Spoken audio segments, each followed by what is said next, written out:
안녕하십니까? 인생의 복잡한 문제들을 말씀으로 단칼에 해결해주는 김종근 목사의 쾌도 남마입니다.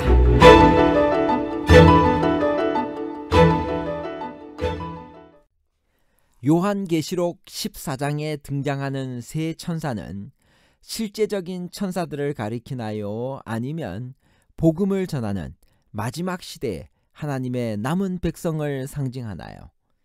실제적인 천사들과 하나님의 남은 백성에 관한 복잡한 문제를 하나님 말씀의 가르침으로 명쾌하게 해결해 드리겠습니다. 구원받은 14만 4천 명은 누구와 함께 어디에 있나요? 계시록 14장 1절. 또 내가 보니 보라, 어린 양이 시온산에 섰고 그와 함께 14만 4천이 서 있는데 그들의 이마에는 어린 양의 이름과 그 아버지의 이름을 쓴 것이 있더라. 시온산은 구원과 승리를 상징하는 산이고 구원받은 사람들이 거할 곳을 의미하는 상징적인 용어입니다. 여기서 시온산이 지상의 어떤 장소가 아닌 것은 요한계시록 14장 3절에서 14만 4천 명이 서 있는 시온산이 보좌와 네 생물과 장로들 앞이라고 해설하는 구절에서 명확해집니다. 14만 4천 명은 어떤 사람들인가요? 계시록 14장 4절 5절.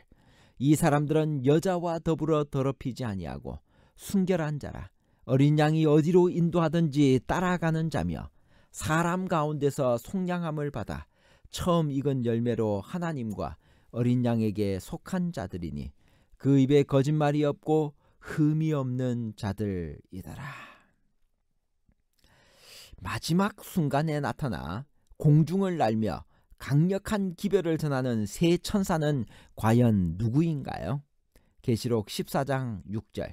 또 보니 다른 천사가 공중에 날아가는데 땅에 거하는 자들 곧 모든 민족과 종족과 방언과 백성에게 전할 영원한 복음을 가졌더라.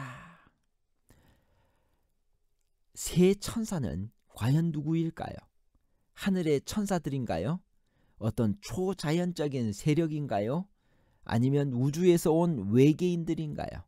결코 아닙니다. 우리가 언젠가 하늘에 나타나 큰 소리로 외칠 천사들을 목이 빠지게 기다린다고 해도 우리는 그 천사들을 결코 만날 수 없을 것입니다. 지구 역사상 하나님께서 천사들을 시키시어 복음을 전한 일은 없으시기 때문입니다. 그렇다면 세 천사는 누구일까요? 세 천사는 바로 우리들입니다. 우리의 사명이 바로 마지막 세상의 세 천사의 기별을 전하는 것입니다. 세 천사는 세상에 영원한 복음을 전달하는 하나님의 남은 자손을 상징합니다. 첫 번째 천사가 전하는 기별은 무엇인가요? 그리고 그것은 오늘날의 우리와 어떤 관계가 있나요? 계시록 14장 6절 7절. 또 보니 다른 천사가 공중에 날아가는데 땅에 거하는 자들 곧 모든 민족과 종족과 방언과 백성에게 전할 영원한 복음을 가졌더라. 그가 큰 음성으로 이르되 하나님을 두려워하며 그에게 영광을 돌리라. 이는 그의 심판의 시간이 이르렀음이니 하늘과 땅과 바다와 물들의 근원을 만드신 이를 경배하라 하더라. 세 천사가 복음을 전하는 마지막 시대 하나님의 남은 백성을 대표하는 상징이라면 그 세 천사가 전하는 기별이란 과연 무엇일까요? 그것은 영원한 복음입니다. 그러므로 세 천사의 기별은 사실은 세 천사의 복음이라고 해야 옳습니다. 그 영원한 복음의 내용은 하늘과 땅과 바다와 물들의 근원을 만드신 하나님을 경배하라는 기별입니다. 그러므로 세 천사의 기별은 지금까지와는 다른 어떤 특별한 것이 아니라 창조주 하나님을 순종하고 경배하라는 단순한 기별을 다시 한번 마지막으로 호소하는 것입니다. 이것은 마지막 때 하나님을 경배하는 문제가 복음의 최대 쟁점이 될 것을 말해주고 있습니다. 창조주 하나님을 경배하고 순종하는 기본적인 것도 실행하지 않으면서 복음과 구원을 논할 수는 없는 것입니다. 나더러 주여 주여 하는 자마다 다 천국에 들어갈 것이 아니요 다만 하늘에 계신 내 아버지의 뜻대로 행하는 자라야 들어가리라. 마태복음 7장 21절. 둘째 천사의 기별은 무엇인가요? 계시록 14장 8절. 또 다른 천사 곧 둘째가 그 뒤를 따라 말하되 무너졌도다 무너졌도다 큰 성 바벨론이여 모든 나라에게 그의 음행으로 말미암아 진노의 포도주를 먹이던 자로다 하더라. 둘째 천사의 기별이 첫째 천사의 기별의 뒤를 따르기 때문에 두 기별은 서로 연관이 있고 같이 전해지는 것임을 알 수 있습니다. 둘째 천사의 기별은 첫째 천사의 기별과 다른 것이 아니라 창조주 하나님을 경배하라는 기별을 거절한 사람들에 대한 경고입니다. 천사는 큰 성 바벨론이 무너졌다고 했습니다. 그것은 기쁜 소식입니다. 요한 당시 바벨론은 이미 멸망하여 없었습니다. 그러므로 여기서 바벨론은 상징적으로 쓰여졌음에 틀림없습니다. 그렇다면 두 번째 천사가 무너졌다고 탄식한 큰 성 바벨론의 정체는 무엇일까요? 성경에서 바벨론이란 항상 하나님을 적대시하는 세력에 대해 사용된 이름입니다. 고대 바벨론은 예루살렘을 함락하고 솔로몬의 성전을 불태웠으며 수많은 사람들을 죽이고 포로로 끌고 갔습니다. 여기 각 시대의 대쟁투 380페이지, 382페이지에는 이렇게 말씀하십니다. 요한계시록 14장에는 첫째 천사의 뒤를 이어 둘째 천사가 무너졌도다 무너졌도다 큰 성 바벨론이여 라고 선포한다. 바벨론이라는 말은 바벨이라는 말에서 나온 것으로 혼잡을 의미하는 말이다. 그 말은 성경에서 여러 가지 모양의 허위적이요 배교적인 종교를 나타내는 데 사용되었다. 요한계시록 17장에는 바벨론이 여인으로 표상되었는데 성경상으로 여인은 교회를 상징하되 정숙한 여인은 순결한 교회를, 음란한 여인은 배교한 교회를 상징한다. 세 번째 천사의 기별은 무엇인가요? 계시록 14장 9절에서 11절. 또 다른 천사 곧 셋째가 그 뒤를 따라 큰 음성으로 이르되 만일 누구든지 짐승과 그의 우상에게 경배하고 이마에나 손에 표를 받으면 그도 하나님의 진노의 포도주를 마시리니 그 진노의 잔에 섞인 것이 없이 부은 포도주라.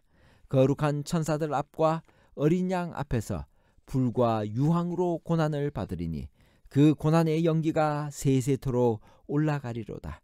짐승과 그의 우상에게 경배하고 그의 이름 표를 받는 자는 누구든지 밤낮 쉼을 얻지 못하리라 하더라. 셋째 천사가 둘째 천사의 뒤를 따라 큰 음성으로 외쳤다는 것은 셋째 천사의 기별도 둘째 천사의 기별과 연관되어 있다는 것을 의미합니다. 세 천사의 기별은 연속하여 진행되는 기별이기 때문에 삼중 기별이라고도 합니다. 세 번째 천사의 기별은 혼잡한 바벨론에서 나오라는 기별을 거절하는 모든 사람에게 임할 심판을 경고하고 있습니다. 계속하여 짐승과 그의 우상에게 속해 있으면 마침내 짐승의 표를 받게 되고 진노의 포도주를 마시게 됩니다. 그리고는 마침내 유황불의 심판을 받게 된다는 것입니다. 이 무서운 대쟁투의 막바지에서 하나님의 진실된 성도들의 특징은 무엇이라고 했나요? 계시록 14장 12절. 성도들의 인내가 여기 있나니 그들은 하나님의 계명과 예수에 대한 믿음을 지키는 자니라. 재림교 성경주석 계시록 14장 12절입니다. 예수 믿음, Faith of Jesus, 예수 믿음 또는 예수를 믿는 믿음. 일반적으로 후자의 의미가 선호되지만 헬라어는 어느 쪽으로든 다 이해가 되어집니다. 둘 다 가능합니다. 예수님이 가지셨던 믿음 혹은 예수님을 믿는 믿음 둘 다 가능합니다. 여러분은 어떤 믿음을 가지고 있습니까? 결론입니다. 첫 번째, 요한계시록 14장에 등장하는 세 천사는 실제적인 천사들을 가리키는 것이 아니라 복음을 전하는 마지막 시대의 하나님의 남은 백성을 상징합니다. 둘째, 첫째 천사의 기별은 창조주 하나님을 경배하고 그에게 영광을 돌리라는 것입니다. 셋째, 둘째 천사의 기별은 바벨론이 무너졌다. 여기서 바벨론은 혼잡하고 혼란한 곳인데 이 바벨론이 포도주를 마시게 했다고 했어요. 이 포도주는 거짓 교리를 가르칩니다. 각 시대의 대쟁투 381페이지, 바벨론이라는 말은 바벨이라는 말에서 나온 것으로 혼잡을 의미하는 말이다. 그 말은 성경에서 여러 가지 모양의 허위적이요 배교적인 종교를 나타내는 데 사용되었다. 넷째, 셋째 천사의 기별은 짐승의 표를 받지 말고 하나님의 인을 받으라는 것입니다. 짐승의 표는 비진리의 사상과 일요일을 준수하는 것이고 하나님의 인은 진리의 사상과 안식일을 바르게 준수하는 것입니다. 감사합니다.